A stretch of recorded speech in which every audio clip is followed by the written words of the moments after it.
basket.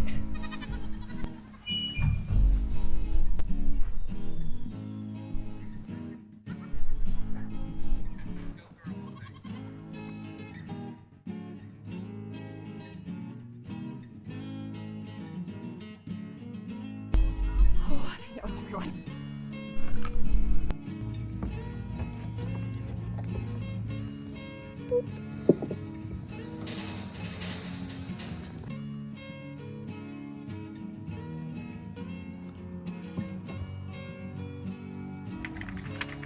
It looks like a chicken exploded or that we had a chicken massacred in here.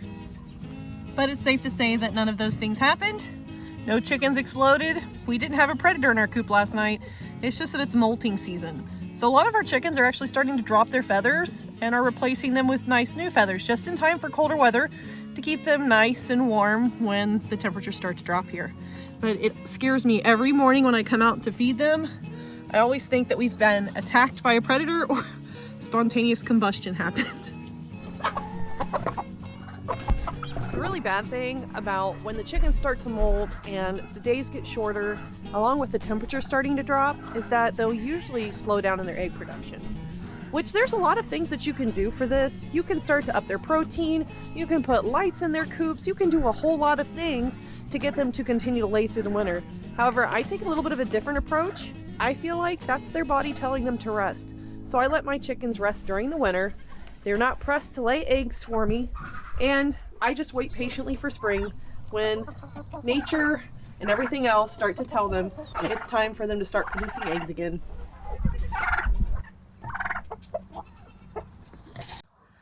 Hello, fella. Hello there, Squiggy. What's up, bud? You guys are looking beautiful.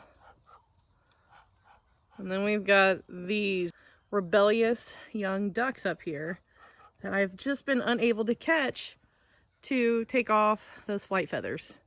But it will happen, and it will happen soon.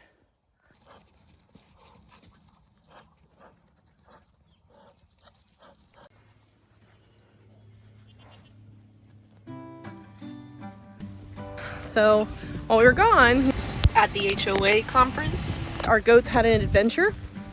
Well, my mom was here with Joe, and while we all love a good adventure, it very much scared my mom for the goats to be out. She was afraid something bad would happen to them, and rightfully so. Something bad could happen to them. We have another trip coming up. So I need to be walking my fence line right now and figuring out, where are these girls getting out? Where do I need to put my efforts in the fence?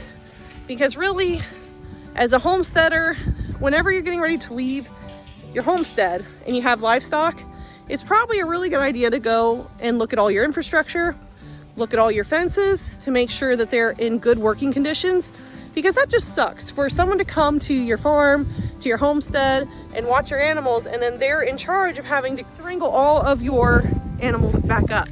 That's kind of not part of the deal, but there is a disclaimer, as with anything living outside of ourselves, things sometimes go sideways and not the way that we want it to. So we're gonna be checking the fences.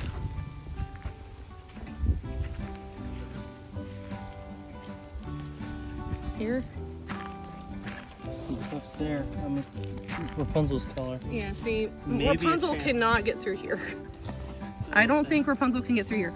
But Mark brought up a good point. Sometimes, like, especially if you've got fencing like this, old fencing, there'll be scuff marks where the goats pushed through, or there'll be hair marks where the fence has actually caught the hair, and there's evidence that something's tried to pass through the fence.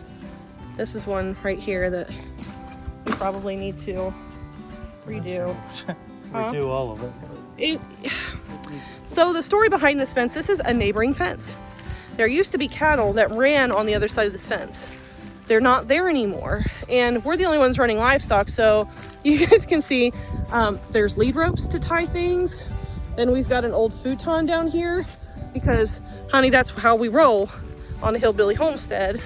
Especially when you're starting out, you don't have the funds really to do things or repair things quite the way they should, or time.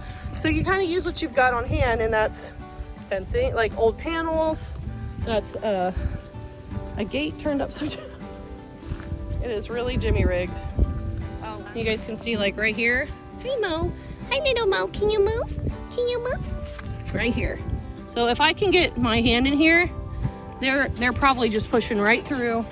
And you can see on this side actually, like the ground is a little bit disturbed.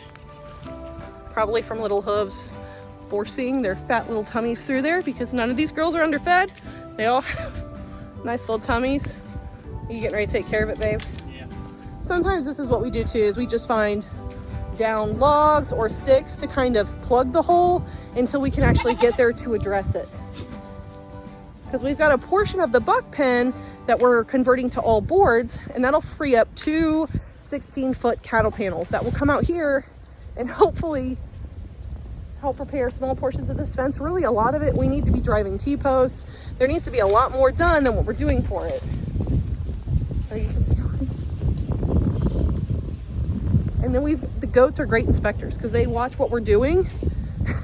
And then they'll usually right behind us go and test. So it's kind of nice because right after we fix the fence, the goats will all be interested in what we did and they'll test it. And usually that's a good sign as to whether your fix or jimmy rigging is going to hold them, or if you probably need to invest in some nice new materials. Mo, get out of the way. Marcus.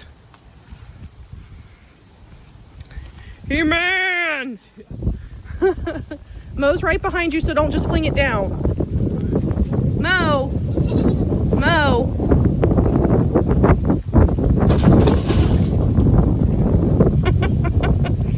Mo, why are you trying to be there? She's the supervisor. Mo, the supervisor. Mo, are you a supervisor? You're a supervisor? Where's your hard hat for all this construction? Not OSHA approved.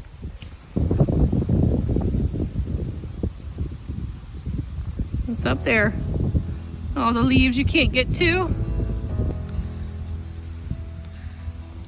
I think you kind of like the goats, babe. You got a soft spot for them? Even though they cause you all these extra... Oh no. Oh no! Don't turn around. Oh God. You're gonna need more branches, bud.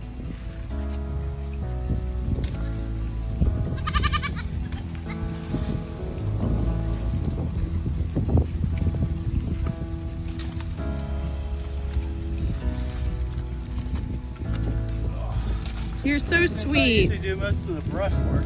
Yeah, you get a little help.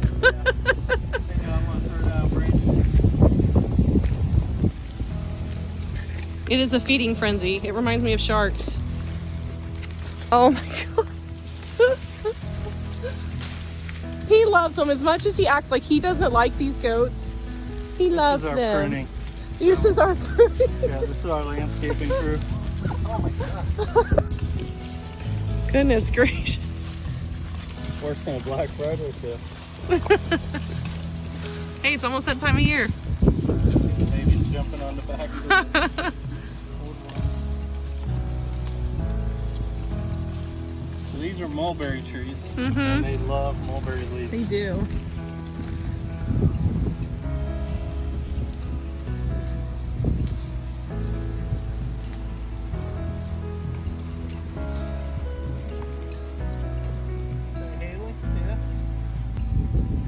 And Dilly's trying to help herself now. Yeah. She's not vertically challenged like the rest of them. They think you've got something for them. They all started running towards you. Look at them. In Indiana, they still think you've got it. Everything is so flat, you just have stuff that blows across the field. Even if it's not your crap or your trash, it's probably going to end up in your field. Yeah. Oh boy. Over the log. Mark just asked where's Peaches. I don't have a goat named Peaches yet. I don't have a goat named Peaches yet. See, there's who he thinks is Peaches, and that's Pearl. And her lovely daughter, Opal. So we have, of course, we just got, on a homestead, there's just stuff everywhere. So we put these boards in front of the panel because I know the little ones can fit through these pieces of the panel. right here. Like this is where they're getting out. They're sliding through there, and then the same panel is on the other side. So I know they're coming through there. I know the little ones are getting out there. When it comes to Rapunzel, I still have no idea where she's getting out.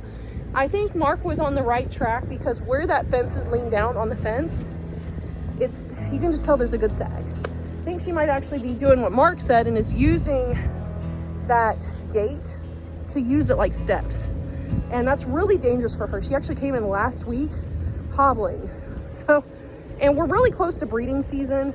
So I'm really focusing on trying to get my girls in peak conditions so that they can handle going through the strains of breeding, of running from a buck, from being bred, from carrying a kid to term. And small injuries like that can and will affect your breeding stock. So really trying to do better. I mean, the reason this fence slopes, as you can tell, this is an old fence, because look, that fence is on all around that tree. So that means when the fence went in, that tree was little. That tree might not even have been there and it grew up through the fence. That's how old the fence is here. So it's due to be redone, but it is one of those things where it's like at the end of our list, and it will be probably expensive.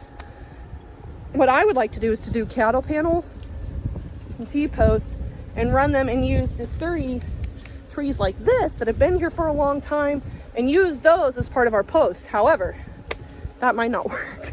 We'll have to look more into this.